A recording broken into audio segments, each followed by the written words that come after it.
લક્ષ્મીનું નામ બોલે ને એને લક્ષ્મી પ્રાપ્ત થાય હો. જેમાં નારાયણનું નામ બોલે એને ભગવાનની કૃપા મળશે. આમ તો બહેનો સરસ મજાની વાતો કરતી હોય, જ્યારે ભગવાનનું નામ લેવામાં આવે તો મારે જ અમને ગાતા ન આવડે કે. એટલે સૌ લોકો જે આમાં જોડતી ગાશે ને એનું ઘરમાં પરિવારમાં સાસુ પાસે બરાબર ચાલશે. એટલે સૌ લોકો ભગવાનનું નામ પૂરા જોશથી બોલીએ અને પછી આપણે ભાઈઓ બોલશે તો એનું ઘરમાં વધારે ચાલશે. ભાઈઓ હશે કે જો ભાઈઓ બોલશે બરાબર તો એનું પણ ઘરમાં ચાલશે.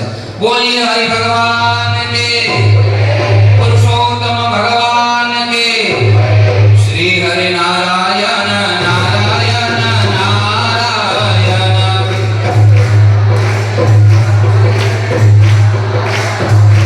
શ્રી હરિ નારાયણ